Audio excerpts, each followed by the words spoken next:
presentaron las consideraciones anatómicas para la instrumentación de la columna cervical subaxial. La presentación previa es la parte 2, la presentación previa fue acerca de los referentes anatómicos y todo lo concerniente a la anatomía.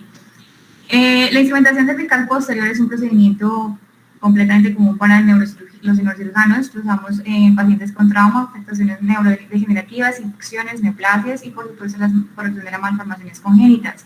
Para el desarrollo de la instrumentación a través de tornillos, la fusión se hacía in situ usando injertos óseos autólogos como la costilla y la cresta ilíaca, y posteriormente usando la inmovilización cervical externa postoperatoria por largos periodos de tiempo, entre 2 y 3 meses. Estas técnicas, sin embargo, tenían un problema, y era la generación de pseudoartrosis y la morbilidad del paciente durante ese periodo de tiempo. Y gracias a, digamos, que esto fue mejorado a través del uso de sistemas más fuertes que permiten una mejor fusión y tienen una mayor fuerza de agarre, como son a través de las instrumentaciones, a través del uso de tornillos. Las consideraciones generales, entonces, ya hablamos de anatomía la semana pasada y vamos a hablar de la parte quirúrgica. La posición del paciente cuando vamos a hacer una instrumentación cervical vía posterior, obviamente siempre tiene que ser extremado cuidado en la preservación de las prominencias óseas y de la parte ocular.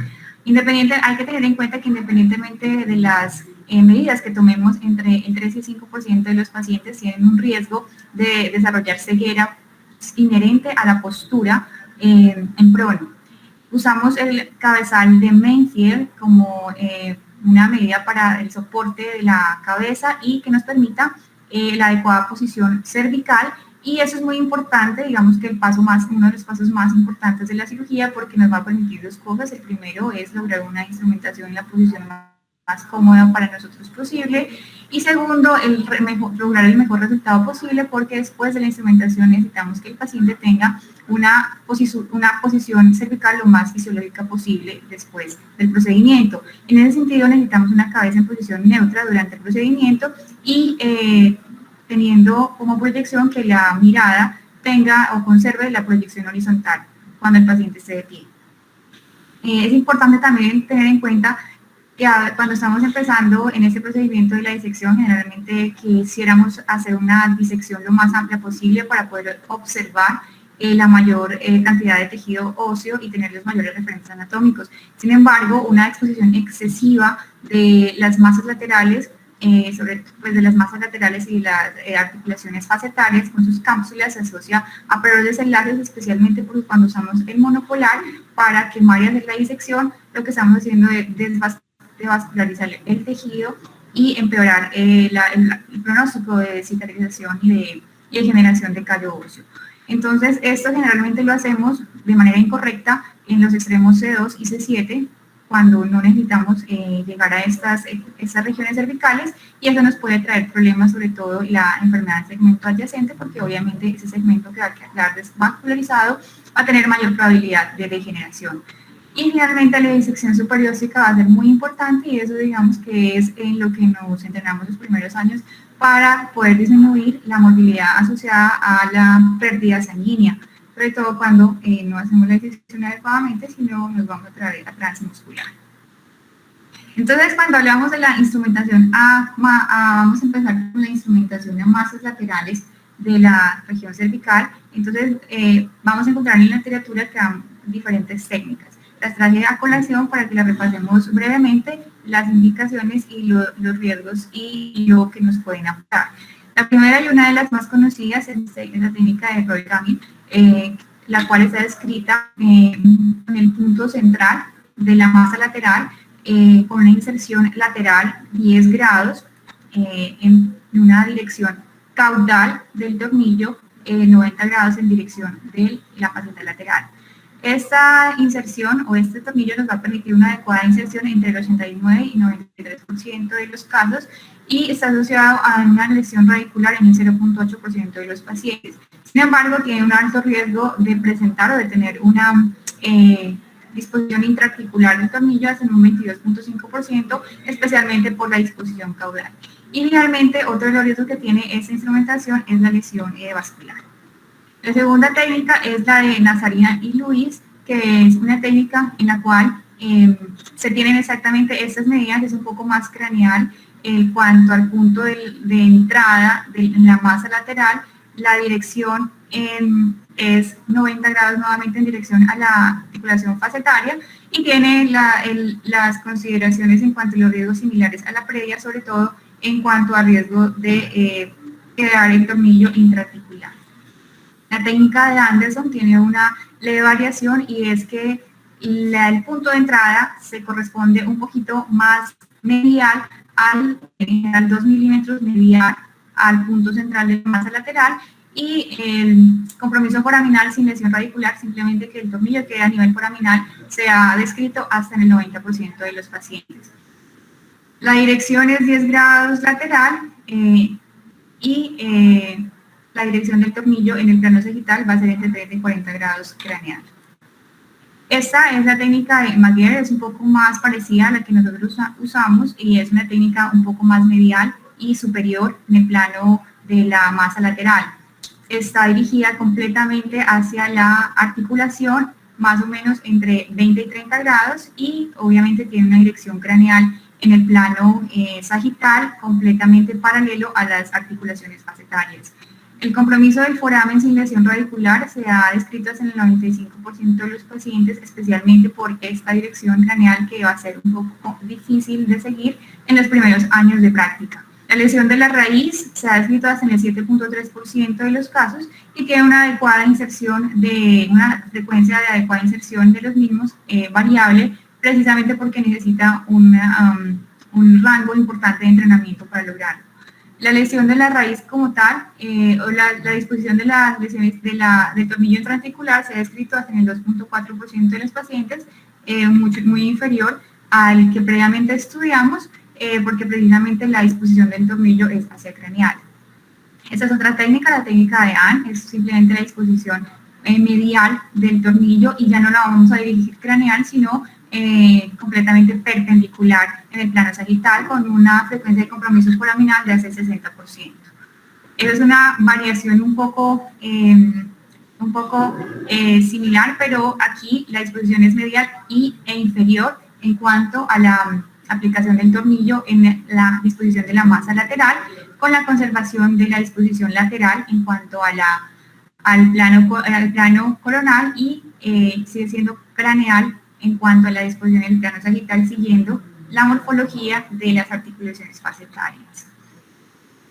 Esa es la regla general para hacer la instrumentación en el plano entre C3 y C6. Sin embargo, es bien conocido por nosotros que tenemos que tener unas consideraciones importantes y generales para la séptima vértebra cervical, que tiene unas características particulares. Es una vértebra transicional en donde el cuerpo vertebral es mucho mayor que el resto de las vértebras cervicales, la apófisis espinosa va a ser mucho más prominente, y de manera característica, de los que nos va a complicar un poco a nosotros el procedimiento, es que las masas laterales van a ser más delgadas que en el resto de las vértebras cervicales. Y además, las articulaciones facetarias van a cambiar su disposición y van a ser un poco más similares a la disposición que siguen en la curva torácica.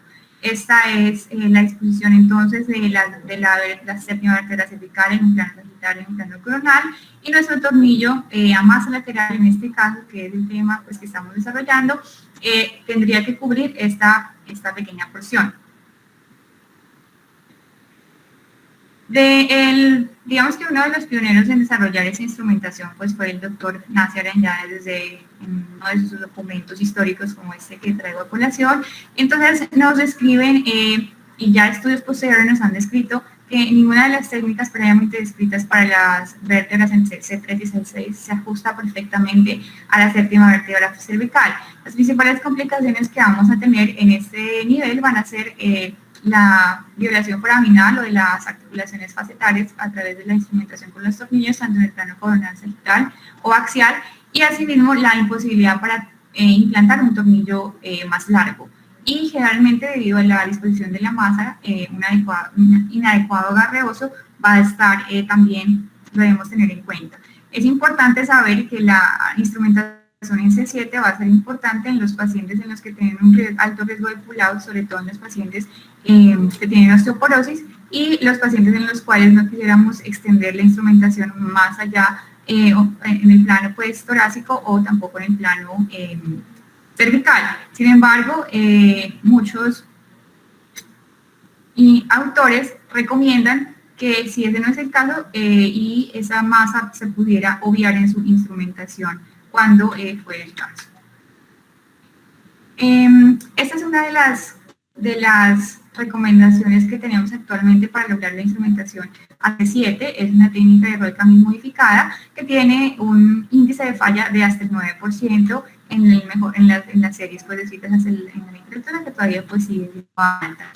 Entonces lo que se recomienda es dividir nuevamente la masa lateral y justo 2 milímetros arriba y 1 milímetro medial en el cuadrante superior de la masa lateral, ese es el punto de entrada con una dirección en una dirección lateral de 15 grados y una inclinación o levemente perpendicular, o inclusive un poco craneal también, que se puede ir hasta 30 grados siguiendo la articulación facetaria. Sería la recomendación ideal para lograr este índice de falla, que es el menor descrito en la literatura a través de esta técnica. Esos son los principales. Entonces, cuando tenemos en cuenta estas recomendaciones para las instrumentaciones laterales, tenemos que saber que cuando hacemos esta instrumentación en la masa lateral, uno de los principales puntos de discusión actualmente es la menor fuerza y el menor punto de agarre o de soporte que tiene cuando se compara con otros tipos de instrumentación, como son las instrumentaciones pediculares. Sin embargo, estas tienen un alto riesgo de lesión neurovascular, como vemos en esta imagen, porque precisamente el tornillo debe atravesar los pedículos, que son en general muy pequeños en la columna cervical. Los principales pues, riesgos van a ser la invasión al canal y obviamente la lesión de la vértebra. Esa es en la literatura un adecuado soporte biomecánico mucho más fuerte y temprano. Desde el año 76, este doctor fue el pionero pues, en describir esta técnica. Logra una estabilidad circunferencial y una mayor fuerza para evitar el pull-out, especialmente en las vértebras C2 y C7, que son las que tienen unos pedículos un poco más grandes en comparación con el resto de vértebras cervicales. Y el reto, pues obviamente va a ser la presencia de pedículos pequeños y la proximidad pues, tanto al canal como a la arteria vertebral. Vamos a revisar un poco este tema. Entonces, la técnica que describió el doctor Aumi, que sigue siendo pues como la utilizada cuando se requiere utilizar esta técnica, pues va a ser esta. El punto de entrada va a ser un poco ligeramente lateral y cercano al margen inferior de la articulación facetaria. Y ya no nos vamos a dirigir hacia lateral como en las instrumentaciones a masas laterales, sino que nos vamos a dirigir hacia medial, porque lo que vamos a buscar es el pedículo.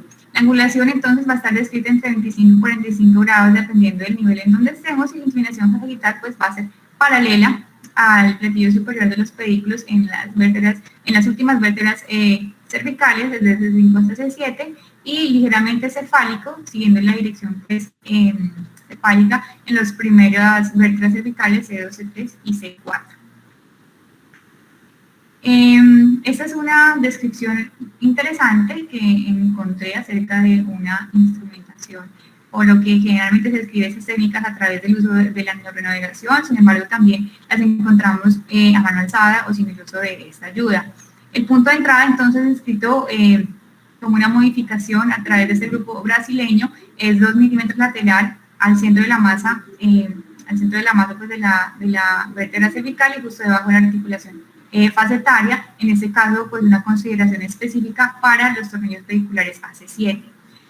La angulación medial, en este caso, para C7, se recomienda que sea de 45 grados y una angulación sagital de 90 grados. Con respecto a la articulación facetaria superior,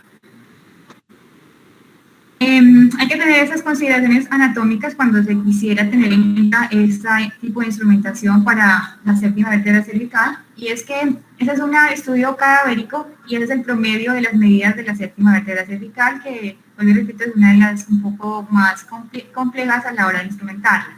El ancho del pedículo en general en estos especímenes fue de 5.8 milímetros y los puntos de entrada en general los encontraron en la distribución lateral 3.3 milímetros en cuanto a la distribución del punto medio de la línea media, y a nivel superior 5.8 milímetros. Entonces, para este grupo brasileño, ellos definen que el punto de entrada adecuado podría corresponder a este, con una angulación del pedículo hacia el pedículo de 49 grados en promedio, para lograr una disminución o una menor proporción de riesgos en cuanto a la lesión vascular y nerviosa.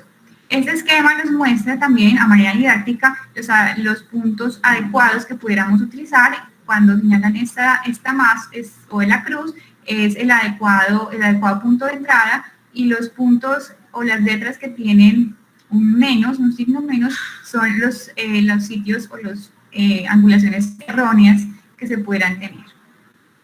También para que lo puedan estudiar. Es importante tener en cuenta con respecto a estas consideraciones sobre los riesgos, especialmente el vascular y el nervioso, el punto de entrada de la arteria vertebral, recordando una parte de la anatomía de C7. Entonces, ya sabemos que en su gran mayoría la arteria vertebral, en el 95% de los pacientes, va a tener una entrada a nivel de C6. Sin embargo, hasta el 1% de la población puede tener esa entrada en la vertebral a nivel de C7. La mayoría de los pacientes, si bien estarían fuera de riesgo de sufrir este tipo de lesión, hay que tener en cuenta que si necesitamos hacer este tipo de instrumentaciones, la mejor consideración sería tener un estudio vascular, puesto que hay riesgo de esta distribución no característica o poco común de la arteria vertebral, en donde nos pudiéramos encontrar con ella, inclusive en segmentos pues inusuales como son C4. Cuando tenemos esta distribución, también hay que tener en cuenta que hay una cambio en la configuración de los forámenes y los pedículos, como vemos en este cuadro de resumen. Estas son un resumen de los criterios de Devine, donde nos dicen qué criterios deberíamos tener en cuenta para pedir, o qué pacientes deberíamos pedir o considerar que es candidato a una angiotomografía previo a una instrumentación cervical. Dos criterios mayores, un criterio mayor con un criterio menor, ¿no? O criterio de fractura. Y esta es la tabla de resumen en donde realmente se asociaron con algún resultado que tenga que ver con la presencia de consecuencias, en este caso isquémicas, posteriores a la instrumentación. A veces somos muy laxos a la hora de considerar estos riesgos, y esta imagen la traigo precisamente para eso. Estas son las principales abordajes en los cuales se ha visto que la lesión cervical va a estar asociada, el tipo de abordaje que va a estar asociado con mayor riesgo. Estos son los abordajes en donde se va a describir el mayor porcentaje de riesgos asociados a las lesiones, y esto precisamente lo que podemos encontrar. Después, el resultado postoperatorio, si bien la mayoría de los pacientes tienen excelentes desenlaces sin ninguna secuela postoperatoria, el 4.5 de ellos pueden morir, pueden fallecer. Entonces, esa es una gráfica que les traigo para llamar la atención acerca de las consideraciones que debemos tener a la hora de tener este tipo de pacientes y de enfoques. También es importante tener en cuenta el límite de las laminectomías. Una de las consideraciones a tener en cuenta es el tipo de cubia o de Kerrison que vamos a utilizar. En este caso, la recomendación en la columna cervical son unas cubias pequeñas, número 1, o máximo de 2 a 3 milímetros, porque sobre todo cuando tenemos pacientes con lesiones tumorales o canales cervicales estrechos, esto se da cuando usamos instrumentos muy grandes. Esto se va a asociar, pues, por supuesto, a desgarros inesperados o a lesión inesperada, pues, de las estructuras nerviosas. Esta imagen de la AVA Spine nos hace referencia a la distancia que tenemos entre la vertebral y el sistema, pues, o las raíces nerviosas, y es importante tener en cuenta la apófisis uncinada, más o menos 2 milímetros lateral, podemos encontrar o podemos producir una lesión vascular o una lesión en las raíces nerviosas si no tenemos en cuenta este límite y continuamos produciendo una disección mucho más lateral de lo que, pues, mucho más lateral a la apófisis uncinada, que también la hemos tenido en algunos casos. Bueno, entonces, este estudio es importante porque nos realiza una comparación en cuanto a la instrumentación con tornillos pediculares y tornillos a masa lateral. Entonces, usaron 51 pacientes a los que se le hizo una instrumentación usando tornillos pediculares y 20 pacientes con tornillos a masas laterales. El seguimiento mínimo fue de 12 meses y los parámetros que tuvieron en cuenta fue el ángulo de Cobb para el seguimiento de la lordosis cervical, el ángulo segmentario de fusión y el eje vertical lateral junto con el T1 slope. Si bien ellos describen que en esa institución de manera particular tuvieron esta distribución, aclaran que en el mundo la técnica preferida van a ser los tornillos a masa lateral por, digamos, la mayor facilidad en su aplicación y su amplia distribución. En general, el único punto favorable que se obtuvo es que los tornillos a masas laterales, a pesar de toda la teoría que vimos, tienen un mejor resultado en cuanto al ángulo segmentario de fusión y ese se mantuvo en el seguimiento. Sin embargo, la lordosis cervical, el balance sagital a través del eje vertical y el T1 slope va a volver al estado preoperatorio independientemente de las dos técnicas, tanto cuando se usan tornillos pediculares como cuando se usaban tornillos a masa lateral. Y de todos esos pacientes, hubo uno que requirió una revisión de la cirugía debido a una falla en el material y ese paciente tuvo instrumentación a masa lateral. Bueno, otro punto importante también, pues, que lo trajimos a colación es acerca de la laminoplastia. Entonces, porque tenemos varios, digamos, puntos a considerar. El primero es la inadecuada técnica. Generalmente cuando se empieza a hacer este tipo de procedimientos que a simple vista podría ser sencillos, pero no lo son, es el adecuado punto de anclaje o el inadecuado punto donde vamos a iniciar el fresado para hacer la separación de las láminas. Entonces, generalmente tendemos a ponerlo de manera perpendicular en la faceta y eso es completamente inadecuado porque vamos a generar una inestabilidad directa al generar pues, una alteración sobre la articulación facetaria y eso además también puede implicar un mayor riesgo sobre la lesión en la raíz nerviosa subyacente. La adecuada posición de la fresa para poder hacer la ventana que vamos a necesitar va a ser completamente perpendicular pero a la lámina. Y eso nos va a permitir llegar de manera más fácil al canal. Otra de las cosas importantes que tenemos que tener en cuenta es la disposición o la amplitud de la ventana. En general, habían varias complicaciones que podemos encontrar en la literatura y también en nuestros pacientes, especialmente una de las más llamativas es la parálisis de C5. Y esto, pues, a pesar de que no tienen una explicación única, una de ellas se asociaba al excesivo aumento de esta apertura de la ventana que vamos a generar. La recomendación es que logremos una apertura entre 10 y 12 milímetros para evitar complicaciones asociadas a la tracción del saco que va a estar inmediatamente inferior porque pues por supuesto este tipo de procedimientos lo podemos ofrecer en pacientes en donde la configuración es un canal cervical estrecho. Y pues obviamente ese riesgo se ha disminuido con el uso de las placas metálicas, de las placas pues, que usamos para mantener esa disposición abierta en la actualidad y que pues este tipo de procedimiento sea más seguro que anteriormente se hacía. Bueno, un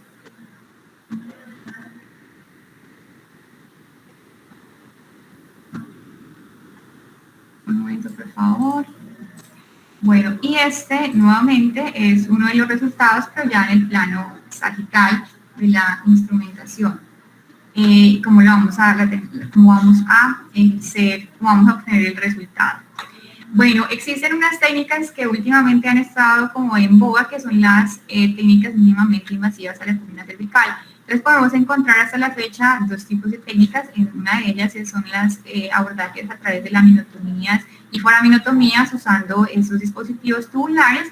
Y esta imagen la traigo a colación porque me llamó la atención, un paciente sentado pues en el cual... Amanda, se te quedó pegada la imagen de la laminoplastia, volverlo a poner en presentación para todos porque no estamos viendo más. Bueno, señor, voy.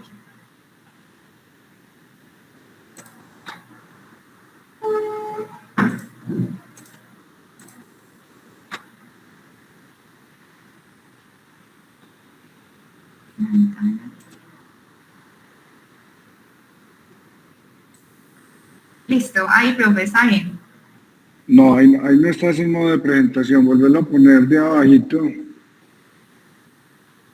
Ahí, No, ahí. ahí sí.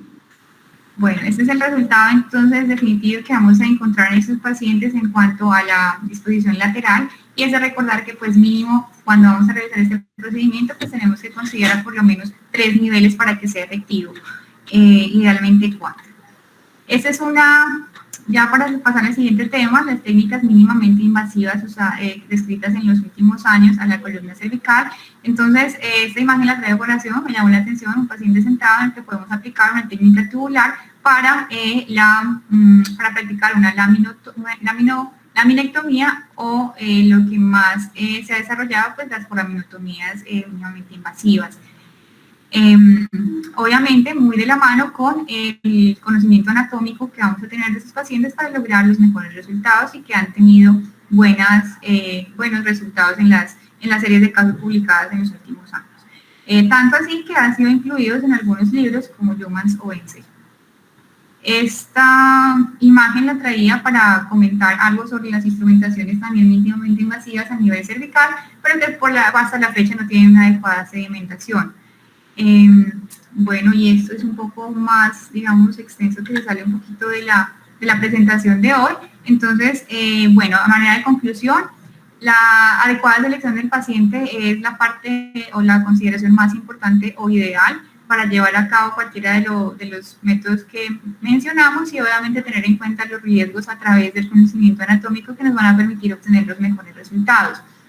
Y de manera importante, estudios adicionales que consideremos para disminuir el riesgo postoperatorio va a ser, pues, obviamente, tenido en cuenta y ojalá, pues, a través de los estudios que acabamos de mencionar. Muchas gracias por su atención.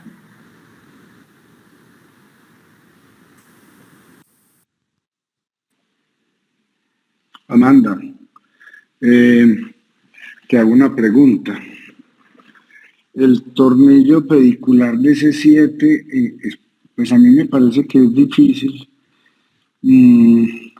Tú dijiste que tenía una incidencia de complicaciones del 9%. ¿No te parece muy alta ese porcentaje?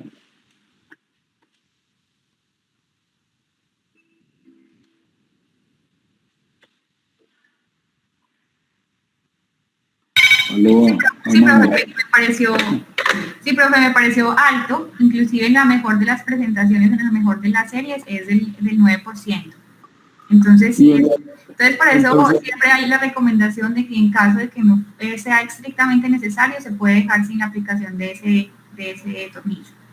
De ese tornillo. Y la otra pregunta, Amanda, es cuando tenemos que hacer una instrumentación, por ejemplo, de C5 a T2, poner un tornillo en C7 y T1, ya es muy difícil acomodar la barra.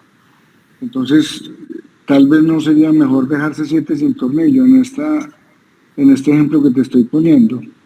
Sí, no está, a menos de que sea el paciente osteoporótico o que necesite ese agarre, o que definitivamente el paciente quisiéramos evitar hacer una instrumentación más prolongada cervical, ¿no? O lo contrario, ¿no? Que a nivel quisiéramos, exacto, que fuera una instrumentación un poco más selectiva por alguna razón.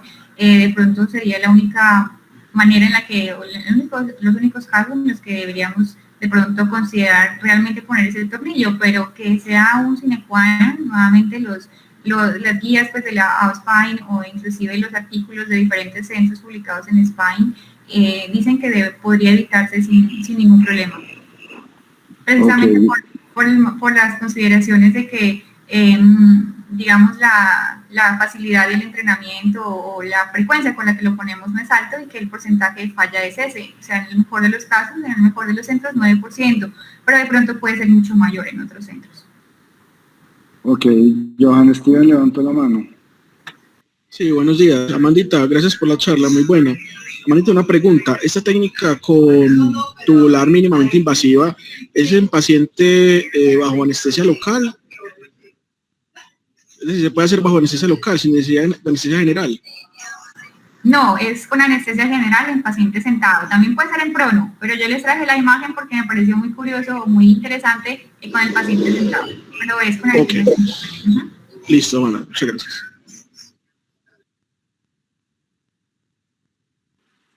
Amanda, yo no tengo más preguntas. Me pareció una charla muy buena porque es práctica. De todas las técnicas que mostraste para el tornillo facetario, ¿con cuál te quedas?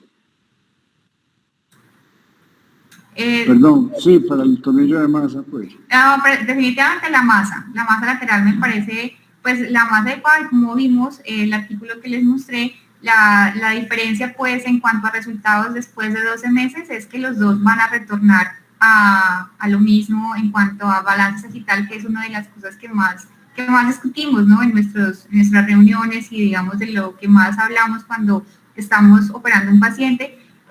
Eso definitivamente pues la degeneración sobre todo, esto es sobre enfermedad degenerativa obviamente, pues va a seguir su curso y no va a tener pues como una, digamos un stop porque le recuperemos momentáneamente pues la angulación a través de la instrumentación.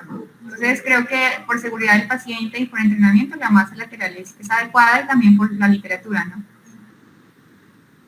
Ok, también dijiste que muchas veces se invadía el foramen, pero que no había lesión del nervio. No sé si, no me di cuenta si dijiste qué porcentaje de lesión del nervio tenemos con el tornillo.